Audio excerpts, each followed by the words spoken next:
Herman Marks will have our invocation and lead us in the pledge. Our Father, we're truly grateful to be here today. We thank you for the many blessings you provide us in life. We ask now that you be especially with those in our community that are hurting because of the storm damage and anxiety that comes from that. We thank you for the workers that went out promptly and got power back on, and our staff that assisted in the recovery. We ask now that you be especially with us if we deliberate in this meeting, and be with the council, and may they seek your guidance in decisions that they make. We ask this all in your name. Amen. Amen. Allegiance to the flag of the United States of America and to the republic for which it stands, one nation, under God, indivisible, with liberty and justice for all. Thanks, Herman. Roll call. Ladner. Here. McMasters. Here. Jackson. Here. Pike. Here. Pepper. Here. All right, thanks everybody for being here. We just have one thing to discuss on the special called meeting. Resolution number 21-155, storm damage state of emergency. Herman, you want to tell us why this is important? Yes. It's been our practice, if we have a major storm event that causes damage, we've been advised by the State of Alabama Emergency Management Group, in order to be proactive and put us in a posture in case the damages come to a point, and the additional cost to the city is to a point where we would be able to get some federal funding. But we do not know whether we will reach that plateau, but most likely we will not. It does that. In addition to that, it provides that for those that had storm damage, that when they come to get their building permit, that the fee would be waived if they provide documentation to the building department when they apply for the building permit that, in fact, this is a result of the storm damage. And those are the elements of this particular resolution. It is proactive, and as far as the city's cost, it may not get to that, as I said, may not get to the level necessary and required to get any reimbursements, but in case it does, we're there. All right, and that's what it does. Thanks, Herman. So moved. Second. Motion by Mr. McMasters, second by Mr. Pike. Any other discussion? Roll call. Ladner. Aye. McMasters. Aye. Jackson. Aye. Pike. Aye. Pepper. Resolution number 21-155 is approved 5-0. We do have a work session here starting at 5 o'clock. Anything else from the mayor? Council President, and council, would you like, so our community development department, as well as building, and Mia May maybe went out today and did some assessments of the areas. Would you all? Yeah, David, can you y'all give us like an just what you update? saw? Yeah, that'd be good, thank you. And David's like me. His hair's thinning, and so he had to put a cap on to keep his head from getting burned. It may have been too late, Mayor, by the time I got to it, but last time that I had communication with my guys this afternoon, we had, they had to process 4 buildings as unsafe, and we're in another one that they were pretty confident at that time would be declared unsafe. And so far, 7 processed for property maintenance code violations. There have been some other damage that we felt was minimal, that didn't rise to the level to need a notice. But we were, I say we, the residents were very fortunate. Not trying to minimize it, there's a lot of storm damage in trees and limbs and things of that nature, but as far as actual structure damage, we were very lucky. And we know, or anticipate a lot of roof damage throughout the city in various spots. Yeah. Yeah, too, I think Obviously Decatur Utilities, our Parks and Rec, I hate to even start naming people because I know a lot of people were up all weekend doing a lot of work, and it was really amazing, getting everybody's power restored, getting those poles back up on 67. So I know we had some private industry partners that helped us as well. So great job to everybody involved. I don't need to say anything. And DU does a great job, but this afternoon, again, when I talked with their operations people at probably 3:45, there were only 2 customers still off, so Wow. that's good stuff. Thanks, David. Appreciate you and your team. Anything else, Mayor? No, sir. Anything else from council? All right, we are adjourned. Thanks. Started at 5 o'clock, the work session.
Right.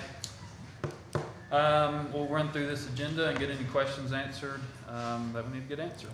First off is approve monthly bills, approve May 2021 monthly bills. Any questions? All right, next we have approval of minutes, June 7th, 2021, 5 p.m. work session, and city council regular meeting, June 7th, 2021, 6 p.m. Any questions? All right, next, resolutions. Resolution number 21-149, approve special use permit for T-Mobile to modify existing equipment at 703A Fifth Avenue Southwest. Either of the Davids on the line? That will be no. Any questions on that one? Okay. Resolution number 21-140, approve organizational structure changes for street and environmental services and engineering. Rochelle? Yeah, this is a recommendation to realign the street department to report up to the engineering group. The intention is operational efficiency. Street and engineering work really closely together. A lot of what street does requires engineering sign-off, and there's an overlap in how the budget, engineering still holds some of those street department budgets. So it's just a recommendation to change that reporting structure as Ricky retires and we go out and recruit for a replacement. Okay, any questions? I would like to add something to it. So last week when I made a motion to table this matter, wanted to say that I do apologize. I realized that we did have a good amount of time to research what was on the agenda and should have went ahead for a vote. And I'm sorry that I did delay this a little bit further by making a motion to pass. But I would say that I am in support of this. So thank y'all for y'all's work with this and for working as long as y'all did to make this happen. Thank you, Mayor, for making the, I guess you could say, decision to move it forward. All right, any other discussion or questions? Just a reminder that the Personnel Board played a very big part in this. And they're made up of HR professionals. And we really worked it over as a team before carrying it to the Personnel Board. So I know you had questions the last time we were here, Councilman Jackson. No questions today?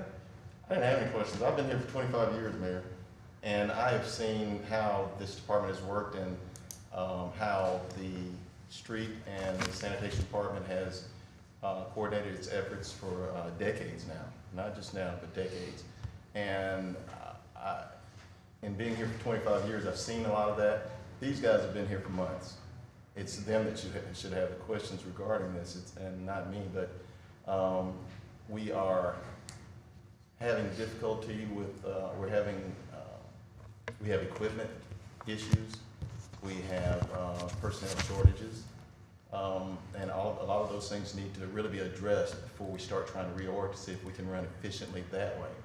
Now, we have worked before with the street and sanitation department being underneath the engineer, and if we're going to move, we need to move them both in unison under our under the engineer, excuse me. It should not be, which would be a cost savings as well, because we've had that. And it might have been personnel issues before that didn't make it actually work with the engineer who we had, but it would be much more efficient if they were, because their efforts are coordinated as well. Rochelle talked about the street department being in coordination with the engineering department, but street and sanitation have to coordinate their efforts as well most of the time. And it's a reason that probably for the past 50 years that those two departments have been under the same roof. So I don't have a lot of questions. You know, it should have been discussed more publicly. We should have had ample conversation. It shouldn't have just been added to the agenda. So no, I don't have a problem with the position that I have with it. But no, I mean, again, we have shortages with our sweeping crew. We have, you know, at one point when we did concrete, we, you know, had a crew that went out and they did piping and they did sidewalks. And now if we do that, we have to pull that off and go to, and something else is being, is deficient at that particular point. So it's not a problem for me, and my understanding of it, but I think that it was something that needed a whole lot more discussion. All right, any other discussion, questions? All right. Next is what you already spoke about, I guess, approve recruitment for Director of Environmental Services. Anything to add, Rochelle? That will hinge on the decision made on the prior resolution. Yeah. Okay, any questions? All right, resolution number 21-150, declare surplus of municipal vehicles no longer needed by the police department. Mr. Ladner, Council, this is actually 14 vehicles that we're asking the council to declare surplus so we can get rid of them. Various reasons, leaking, full of rust, water pumps gone bad. Basically, the cars are getting past the point that it's no longer viable to invest money in them to keep them, and we need to surplus them. So the police department asked the council would surplus them. It's actually, I believe, it's 14 different vehicles. Okay. All right, any questions?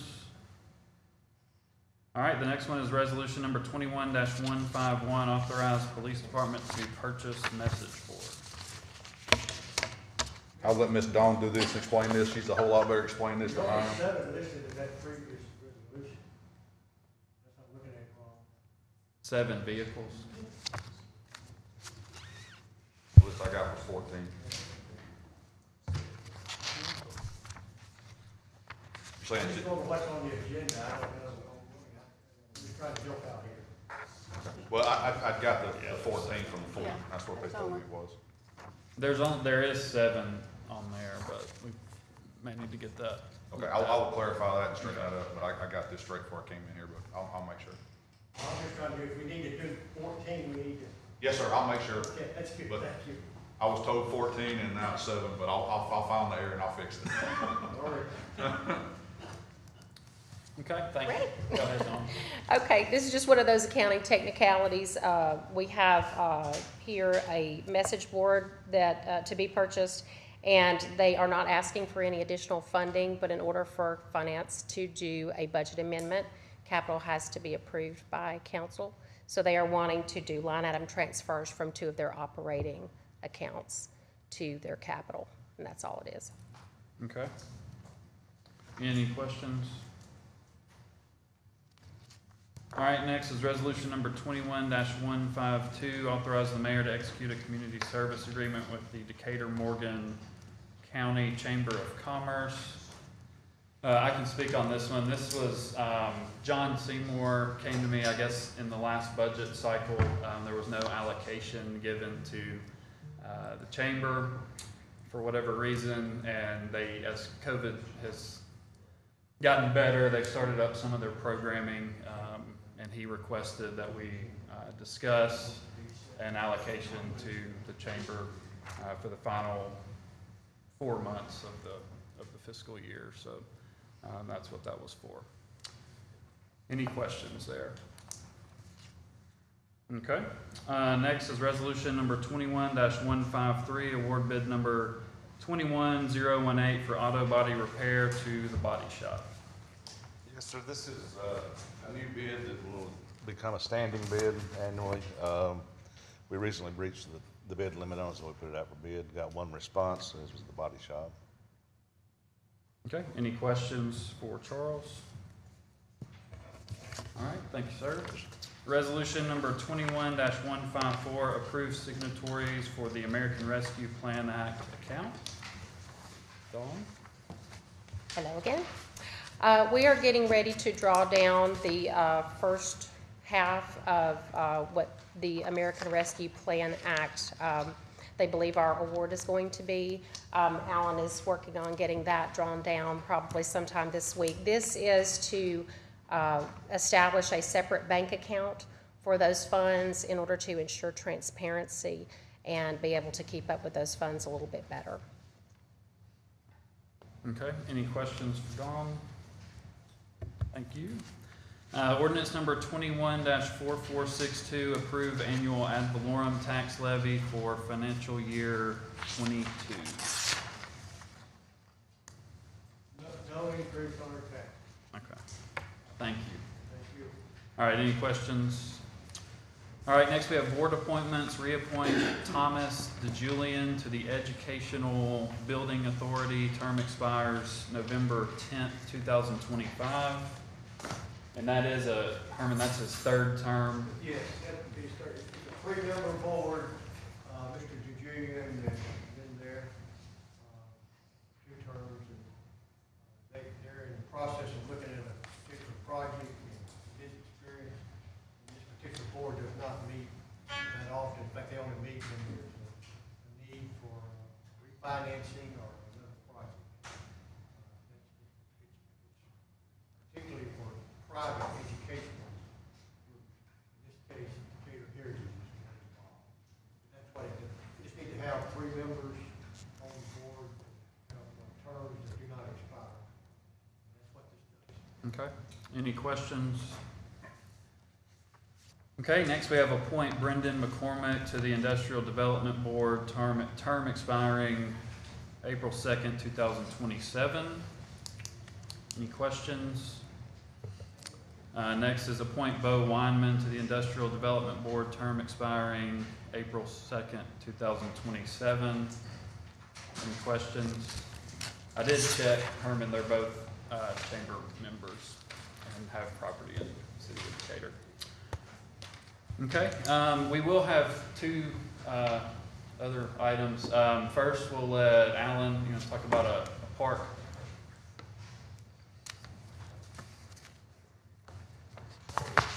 Thank you, Council President. Community Development and Parks and Rec has been approached by what formerly was Oak Park Baptist Church. I'm not sure. What is it? Grace Light. Has been approached by them about the potential of them donating some property to the city for a special needs park. Suzanne is passing out some information. John Underwood with Shoals Architecture did a concept drawing. If you look at that on page 2, it's what they're calling it is the Everyday Sunshine Park. It is for special needs students. Both Community Development and Parks and Rec, I'm not speaking for Jason, but I guess I am speaking for Jason, feel like that it would be a good location because of the fact of the proximity to Oak Park Elementary, who has primarily, has pretty much all of the special needs kids in Decatur goes through Oak Park Elementary. And so in order to even start this process, we wanted to go ahead and give you as much information as we had before we even, because we know y'all have got to accept the land to start the process. Jeff Sharp does have a 501c3, I believe, that he is trying to raise money for this park. We can also apply for land and water conservation funds. We can also use some of our CDBG block grant funds. It is in a target area that would allow us to, to apply funds, use some of our block grant funds to do it. The estimate that Mr. Underwood has came up with, as you look on that first page, is around $825,000 for the total park, and that would include site excavation, parking spaces, the pavilion, outdoor stage, splash pad, and the playground equipment, and then the gate and fence around the property. So we just need some direction from you all if this is something that you want to move forward with, so we can. They are eager to start this project, and but if you are, if you're interested in moving forward, we will. First stage is going to be we'll bring to you a resolution accepting this property from the church. What's it look like from there? So the property's donated, is that? Yes, the property would be, of course, the first thing that they would have to do, they're going to have to do some, they're going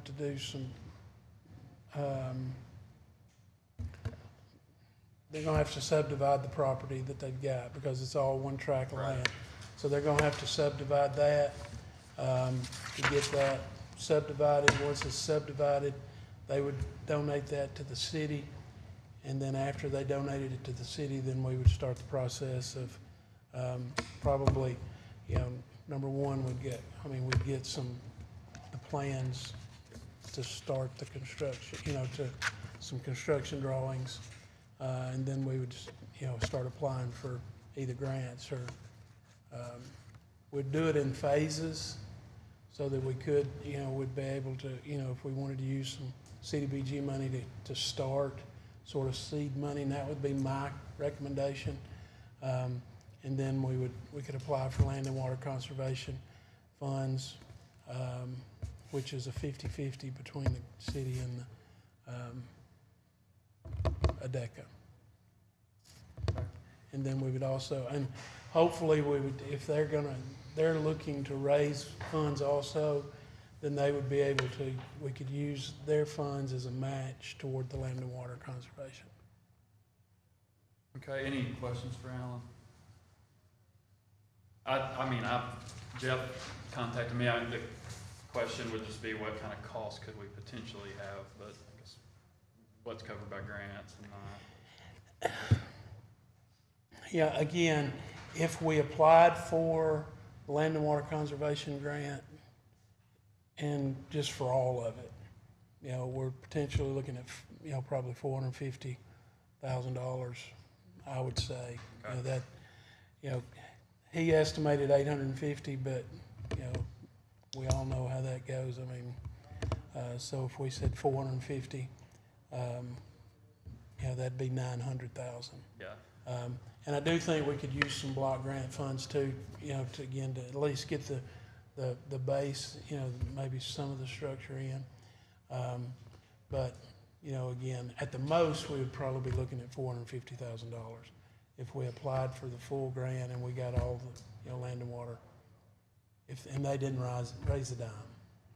And there's some private efforts going on too. Yes, as well, I mean, correct? yeah, that's, Jeff is, I mean, their group, their 501c3 is looking to raise funds too.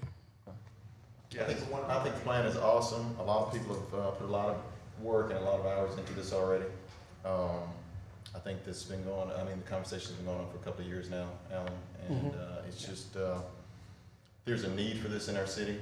We have, of course, my wife is a principal at Oak Park Elementary, and until we're in that school and until we see the kids who are there, we don't realize the impact that something like this could have on the special needs kids, and this is something that is, it's way overdue.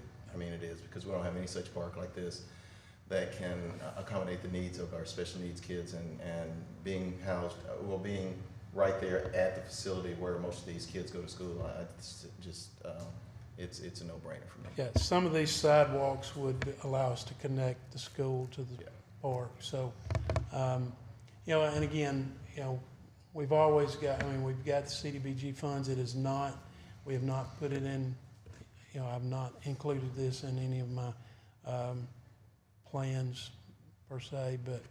No, I think if any, I'm sure most of you talked to Jeff, he's definitely passionate about this project and others like it, but I think it's a great project for us.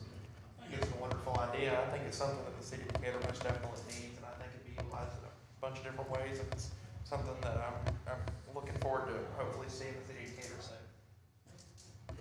All right, any other questions for Alan or Jason? Thank you, sir. Thanks, Alan.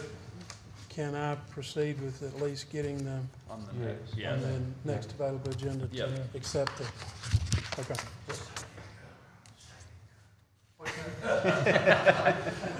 Mr. Lake, do you have anything you'd like to add? I was trying to wish.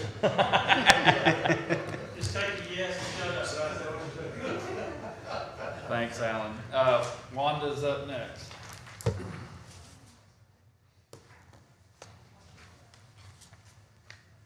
Good evening. I'm here with Danny Dotson, who's the recycling manager. He's about to pass out a few things for you that we're going to talk about, just to give you some numbers.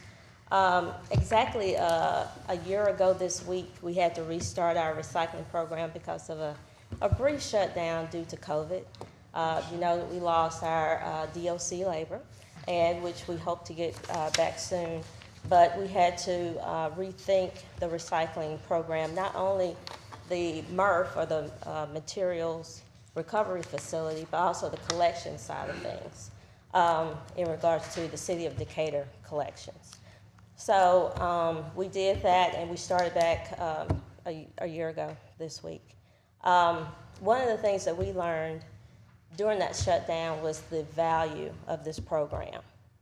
The phone calls, I know the mayor got plenty, we did, Streets and Environmental. We all, I know the council at the time got plenty about the value of this program and how much, not only did we get those phone calls from City of Decatur residents, but also our adjacent municipalities. I know for the past year, I've gotten a phone call at least once every other week from a particular public works director. So, and so that's why we're here today, to talk about our next steps with this program. Before I get into the specifics, because where's two? Come on, back up here. He runs the day-to-day operation. But before I get into that, just wanted to briefly talk about recycling and the way it works. You know, we all learned about the supply chain in school, which, you know, is the sequence of processes to give you a commodity. Well, it's the reverse for recycling. You got the commodity in your home, and now you're putting it back into the market. And that is the most important part about our recycling program. And two can talk about how we get that recyclable to make it a commodity. How we get that so it's clean enough so that his bales we make the most of. And he'll go over the past few years of the money that we've made in the commodities market and how well we were doing until COVID hit.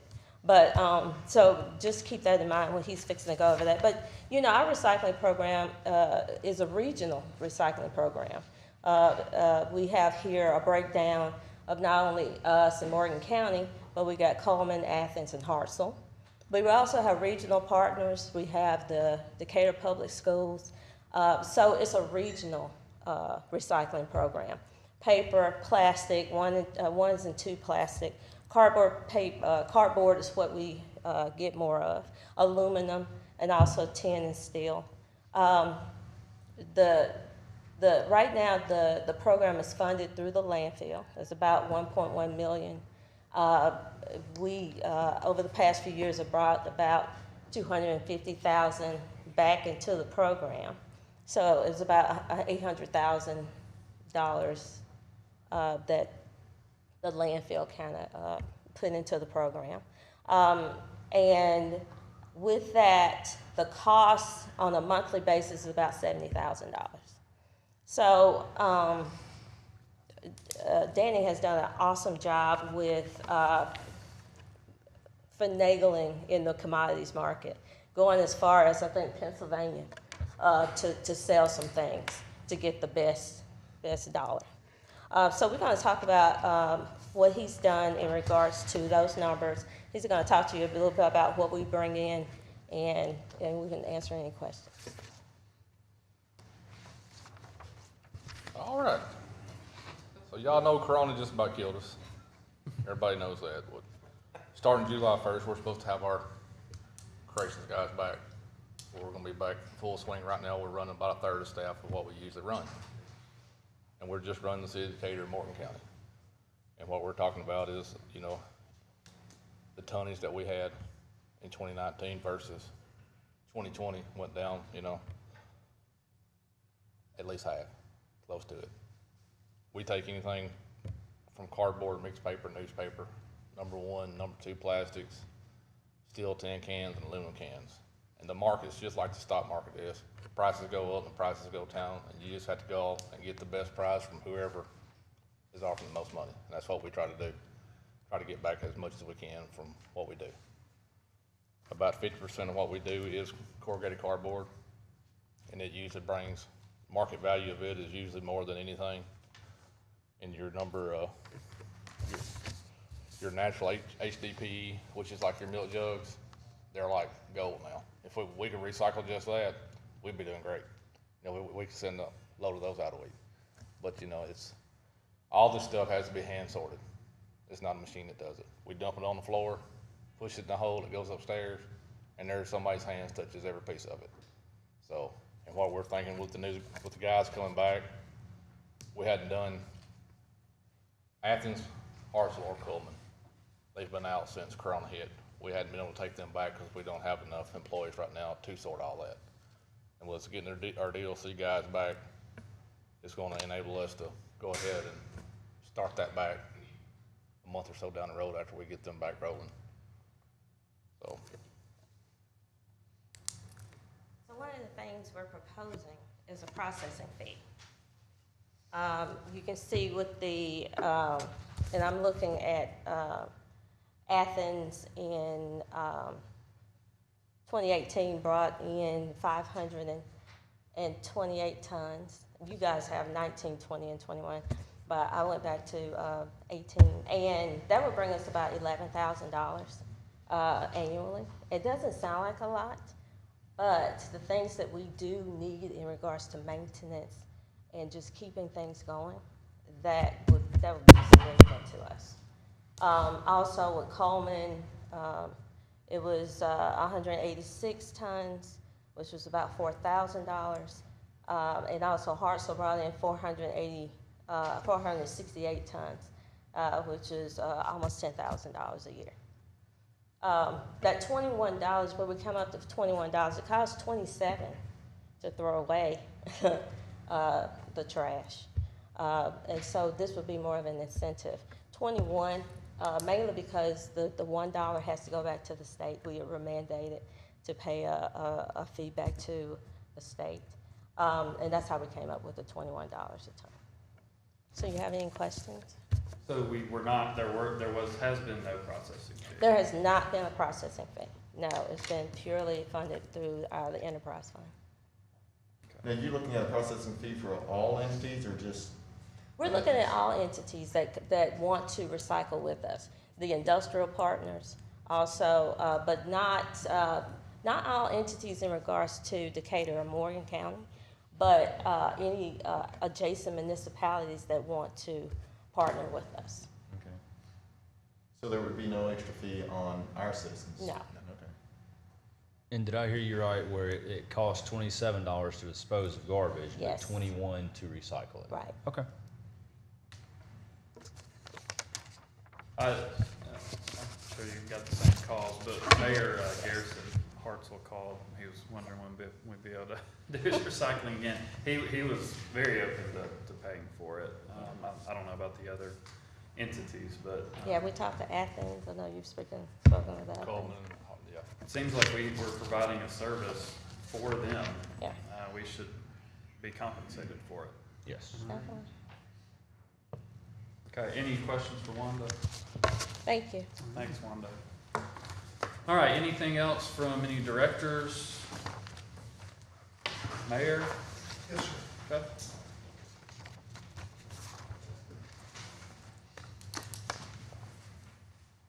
We have been waiting for this day to come, but today Dane Shaw joined the city as the Director of Development. Dane, why don't you come up here and stand with me just a minute. We'll leave Alan there. But came into town, really started, I guess, around the 8th, and then y'all closed on your home.